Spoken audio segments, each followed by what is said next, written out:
आजकल सबको चिंता है अपनी हेल्थ की, मेंटल पीस की, लेकिन ये भूल जाते हैं कि ये सब हमारे अंदर है, हमारे जीवन में छुपा हुआ है, हमारी विरासत में, हमारी संस्कृति में, हमारे आयुर्वेद में। और इन सब पर बात करने के लिए हमारे साथ स्वामी रामदेव हैं। स्वामी रामदेव से ये समझने की कोशिश करेंगे कि हमारे भीतर जो छुपी हुई चीजें हैं, इनको हम कैसे समझ सकते हैं।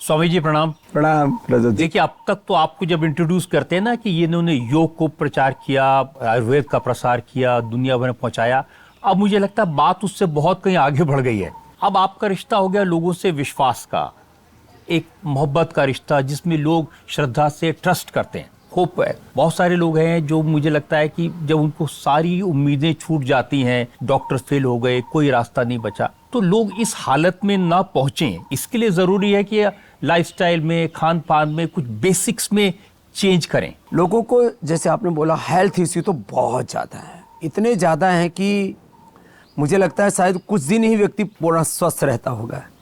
तो यदि 2-3 छोटे छोटे परिवर्तन कर ले, 30 मिनट से 1 आवर थोड़ा सा आदमी वर्कआउट कर ले, चाहे वो योगिक जॉगिंग है, सूर्य नमस्कार है, चाहे उस कुछ पोस्चर्स हैं, ब्रीदिंग एक्सरसाइज है, और हो सके तो आफ्टर 50 कम से कम एक बार कर देना चाहिए खाना। एक भुक्तम सदा आरोग्य। मैं एक ही बार खाना खाता हूँ, सुबह थोड़ा जूस आदि कुछ पी लिया, दोपहर को एक बार खाना लेता हूँ, शाम को थोड़ा फल ले लेता हूँ, और मैं 18 घंटे आपको पता है काम करता हूँ पिछले 35 ईयर्स से। तो मुझे याद है जब मैंने एक दिन भी ब्रेक नहीं लिया, लगा ही रहता हूँ। एक चीज़ और, जिंदगी में जो संघर्ष हैं, चुनौतियाँ, प्रश्न हैं, प्रॉब्लम्स हैं, वो तो आएंगे ना।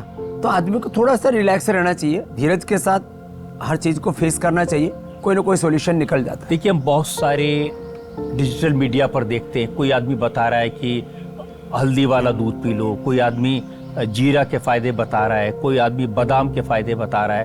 अब कितना विश्वास करें ऐसी चीजों के ऊपर? जो जिस परिवेश में सादा खाना खाए, हो सके तो 5 चीज़ों को अवॉइड करे, जिसको मैं कहता हूँ ये 5 तरह के जहर हैं: सफ़ेद चीनी, सफ़ेद नमक, सफ़ेद मैदा, सफ़ेद चावल और सफ़ेद तेल। कि कोई फ्लेवर नहीं होना चाहिए, कोई कलर नहीं होना चाहिए। थोड़ा सा आदमी चेंज कर ले तो मुझे तो ऐसा लगता है ज़िंदगी बहुत अच्छी हो जाए। देखिए, हमारी एक विरासत है, बरसों की विरासत है, टाइम टेस्टेड, ऋषियों के, मुनियों के तैयार किए हुए, जिसमें आजकल बात आती है मिलेट्स खाना चाहिए, हल्दी का सेवन करना चाहिए। तो इन सब चीज़ों का क्या वाकई में फ़ायदा होता है? ये जो हजारों लाखों करोड़ों वर्षों पुरानी जो अपनी सांस्कृतिक विरासत है, इसके ऊपर हमने देखा एक एक जड़ी बूटी वनस्पति में, हल्दी, अदरक, तुलसी, नीम, गिलोय आदि के ऊपर तो 100 से लेकर के 500, किसी में 1000 मेडिसिनल कंपाउंड्स हैं। नेचर मिस्ट नहीं है, और उसके हमारी हेल्थ पर सच में अच्छे असर आते हैं। और इसके ऊपर हमने करीब 5000 से ज़्यादा अलग अलग प्रकार के विभिन्न जो इसके ऊपर जिसको कहते हैं डिफरेंट एंगल से हमने रिसर्च की। ब्रह्मांड में एक बहुत बड़ा तत्व है, ध्वनि की प्रतिध्वनि होती है। तो जो कर्मफल व्यवस्था है, जो हम कर रहे हैं उसका असर हम पर होगा, जो हमारे चारों तरफ का सराउंडिंग इन्वायरमेंट उसका असर होगा, आहार विचार का तो बहुत बड़ा असर होता है। अब लोग कहते हैं योग काफ़ी बोरिंग है, जिम में जाना इंटरेस्टिंग है, उसमें एक स्टाइल है। रजत जी, मैं 100 से ज़्यादा तरह का योग करता हूँ और कराता हूँ, और आश्चर्य की बात यह है मैं 50 साल से योग कर रहा हूँ, आज तक एक दिन भी बोर नहीं हुआ, और जो मेरे साथ करते हैं उनको बोर नहीं होने देता। तो मैं इसमें ये करता हूँ, 50 तरह की एक्सरसाइज करा देता हूँ, 50 तरह की पोस्चर्स करा देता हूँ, 10-15 तरह की ब्रीदिंग एक्सरसाइज करा देता हूँ। उसमें फिर आदमी की कैपेसिटी के अनुसार, आदमी थोड़ा कमज़ोर सा है तो मैं कहता हूँ भाई धीरे सांस ले ले, आदमी थोड़ा जवान है तो मैं कहता हूँ, वो कहता है अरे इसमें तो मजा आ गया, पसीना आ जाता है 1 मिनट के अंदर रजत जी। और फिर इससे बाइसेप्स नहीं बनते हैं, बॉडी नहीं बनती है। देखो बाइसेप देखो, ट्राइसेप देखो, पूरी बॉडी की शेप देखो, BMI देखो, BRI देखो, पावर देखो, स्ट्रेंथ देखो। जब मैं घोड़े के साथ दौड़ा तो पूरा तहलका मच गया, बोले तो बाबा बड़ा जोरदार है। फिजिकल एक्टिविटी करो। बिना गति के पानी भी सड़ जाता है, तो जहाँ गति होगी वहाँ प्रगति होगी, बिना गति के तो दुर्गति होनी है। इसलिए जिम का भी कोई विरोध नहीं है, लेकिन योग का कोई जवाब नहीं। देखिए, लोगों की मेन प्रॉब्लम है वेट, और वेट ज्यादा होने की वजह से बहुत सारी कॉम्प्लिकेशंस जो आप हमेशा बताते हैं। योग और आयुर्वेद में, नेचुरोपैथी में तीनों चीजें, प्रिवेंशन भी है, प्रॉब्लम्स का सॉल्यूशन, सस्टेनेबल सॉल्यूशन भी है, उसमें पीस भी है। अब तो कितने सारे केसेस हम देख रहे हैं कि शादी में नाच रहा है, नाचते नाचते गिरा और हार्ट अटैक हुआ, खत्म हो गया। माने योग में जो गहराई है, जो एक सनातन शाश्वत सत्य है ना, वो नेचर की जो ताकत है वो और तो दूसरी जगह उतनी तो नहीं है। तो आप कह रहे हैं कि नेचुरल वर्कआउट, नेचुरल फूड और योग, ये 3-4 चीजें जो मिलकर के आदमी को स्वस्थ रख सकती हैं। और आदमी को हमेशा पॉजिटिव माइंड सेट रखना चाहिए। देखो, मैं कहता हूँ आप दिन में कम से कम 2, 4, 5, 10 बार अपने 37 ट्रिलियन सेल्स को पॉजिटिव सिग्नलिंग दें। हम जो भी सोचते हैं, खाते पीते हैं, जीते हैं, 37 ट्रिलियन सेल्स पर असर पड़ता है। पर आपकी तरह तो नहीं बन सकते ना कि भगवा पहन के सन्यासी बन गए। रजत जी, सच्ची बात तो यह है कि मुझे भी नहीं पता मैं सन्यासी कब बन गया। सन्यास का अर्थ है जो बुरी चीजों से डिटैच रहे और अच्छी चीजों से जो अटैच रहे, इसी को अभ्यास और वैराग्य कहते हैं। एक शालीन जीवन जीते हैं, एक हेल्दी वेल्दी पीसफुल लाइफ जीते हैं, तो एक सन्यासी हैं आप। कोई ऐसा सब्जेक्ट नहीं है जिसके बारे में आप नहीं जानते, चाहे खेती हो, चाहे एजुकेशन हो, साइंस हो, मेडिकल साइंस हो, योगा हो। अब ये सन्यासी बनने की क्या जरूरत थी? मैं कहता हूँ जिसको कोई बड़ा काम करना है ना, उस व्यक्ति को कम से कम कुछ मामलों में बहुत डिटैच रहना पड़ता है। आपको नहीं लगता कि घर हो, परिवार हो, पत्नी हो, बच्चे हो, तो आदमी ज्यादा बेहतर काम कर सकता है? जो एक परिवार को ठीक से चला सके उसको संसारी होना चाहिए। जो सबके बसे हुए संसार को उजड़ने से बचा सके उसको सन्यासी होना चाहिए। अब महाकुंभ में हमने देखा इस बार इतनी बड़ी संख्या में यंगस्टर्स गए थे डुबकी लगाने के लिए।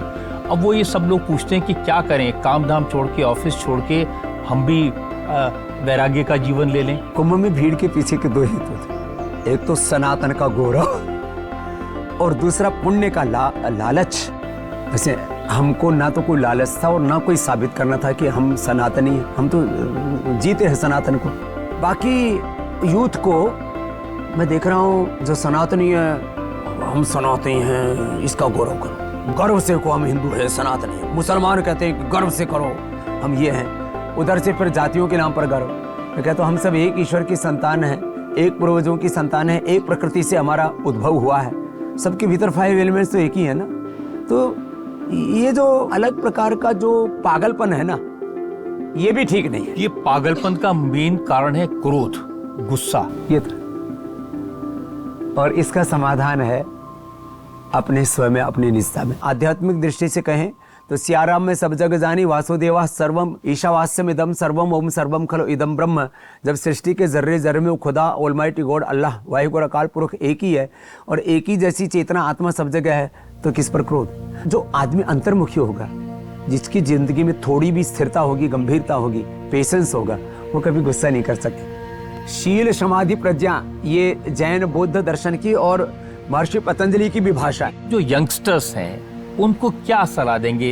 उनकी लाइफ में इतना स्ट्रेस है, उनकी लाइफ में एंजाइटी है, चैलेंजेस हैं, क्या चेंज करें अपनी life? Stress is the main cause of all diseases. तो अपने स्ट्रेस को मैनेज करने के लिए अपने भीतर प्रॉपर ऑक्सीजन चलती रहे, 37 ट्रिलियन सेल्स ठीक से काम करते रहे, तो बीच बीच में थोड़ा डीप ब्रीदिंग कर लेना चाहिए। वो मोबाइल स्क्रॉल करते करते ना, तो ये हाथ मोबाइल पर न जा करके नाक पर चला जाना चाहिए। कभी कभी खुद के बारे में भी सोच लेना चाहिए, तो है क्या। मैं समझाता हूँ बहुत सारे लोगों को कि ये जो हमारा शरीर है, इसके बारे में जरा सोचें, इसको सजाएं, संवारें, ध्यान रखें। कोई दुनिया ऐसी मशीन नहीं है कि आप रोटी दाल सब्जी खाएं और वो उसको खून में ऑक्सीजन में मिला के अलग अलग जगह जहाँ उसकी जरूरत है वहाँ भेज दे। दुनिया की सबसे बड़ी फैक्ट्री एक तरह से, जिसमें एक फैक्ट्री के अंदर हजारों लाखों करोड़ों तरह के केमिकल सोर्स हार्मोन्स बन रहे हैं। इसको अच्छा रखने के लिए आप थोड़ा थोड़ा इसको सपोर्ट कीजिए। अपने साथ में हम इतनी निर्दयता करते हैं, अपने साथ इतनी क्रूरता जुल्म ज्यादती करते हैं कि अपना लीवर भी, अपनी किडनी, हार्ट, ब्रेन सोचता होगा किस मूर्ख के पल्ले पड़ गया, ये मेरा ध्यान नहीं रखता, हजारों लाखों करोड़ों बार मेरे ऊपर अत्याचार क्रूरता कर रहा है। तो कभी कभी व्यक्ति को थोड़ा थोड़ा अपने लिए अपने भीतर के वो जो ऑर्गन्स उसको 24 घंटा सपोर्ट करते हैं। अच्छी बात है, आपकी बात से सुनकर लोगों को एहसास होगा कि जो मशीन हमारे पास है, हमारी है, इसको लाखों करोड़ों अरबों खरबों देके कोई खरीद नहीं सकता, और हम इसको इसका ध्यान नहीं देते, इसको अवॉइड कर। उसके इसीलिए ध्यान रखने की जरूरत है। अब एक टेंडेंसी है दुनिया भर में जो हो रहा है, सारे लोग वजन कम करने के लिए ओज़ेम्पिक खाने लगे हैं। सिंथेटिक मेडिसिन से चाहे वजन घटाना हो, जितने भी फैट कटर्स हैं, फिर उसके लिए लाइपोसक्शन है, चाहे बेरिएट्रिक सर्जरी करा रहे हैं, जितने भी कृत्रिम तरीके। देखो, निसर्ग का कोई जवाब नहीं। आप प्रकृति के खिलाफ जितने चलोगे उतने ही विकृति के शिकार होगे और ऐसे थपेड़े लगेंगे, फिर संभलना मुश्किल हो जाएगा। देखिए, फिल्म स्टार जब बोटॉक्स कराते हैं, कोई नोज जॉब कराता है, कोई ईयर जॉब कराता है, कोई आईज का कराता है, हॉलीवुड में, हमारे मुंबई फिल्म इंडस्ट्री में जब कराते हैं, तो फिर नौजवानों को लगता है कि यही सही रास्ता है, इन्होंने सोच समझ के किया होगा। लेकिन उसके परिणाम क्या है? एक शब्द बोल रहा हूँ रजत जी, परिणाम। कुछ भी करो, परिणाम सोच करके करो। आप 30 साल से स्वामी रामदेव को देख रहे हैं, 20 साल से तो आप क्लोजली वॉच कर रहे हैं, कोई फर्क दिख रहा है? तो सस्टेनेबिलिटी चाहिए जीवन में। और अब ये पूरी दुनिया में integrated and sustainable growth, integrated and sustainable health, wealth, peace, harmony, relationship, अब दुनिया वापस इधर ही। आप कह रहे हैं कि जो लोग योग करेंगे रेगुलरली, उनको इन सब चीजों तरफ नहीं जाना पड़ेगा और वो सस्टेन कर सकेंगे। सस्टेनेबिलिटी के साथ हेल्थ, वेलबींग, पीस मिलेगी जिंदगी में। देखो, अब लोग ये थोड़ी थोड़ी देर की खुशियां पा करके भी अब ऊब गए। सबको eternal and sustainable health, wealth, peace चाहिए, अनलिमिटेड पीस चाहिए। लोगों को अब जो नशा करता है क्या करता है? पहले थोड़ी देर कश लगाता है, थोड़ी देर वाइन पीता है, फिर कहता है चलो अब तो चैन स्मोकर हो जाता है। कंटिन्यू चाहिए, कंटिन्यू उसको एक मस्ती में रहना है। तो ये कंटिन्यूटी में जो मस्ती है ना, वो सिगरेट से नहीं आ सकती, वो वाइन से नहीं आ सकती।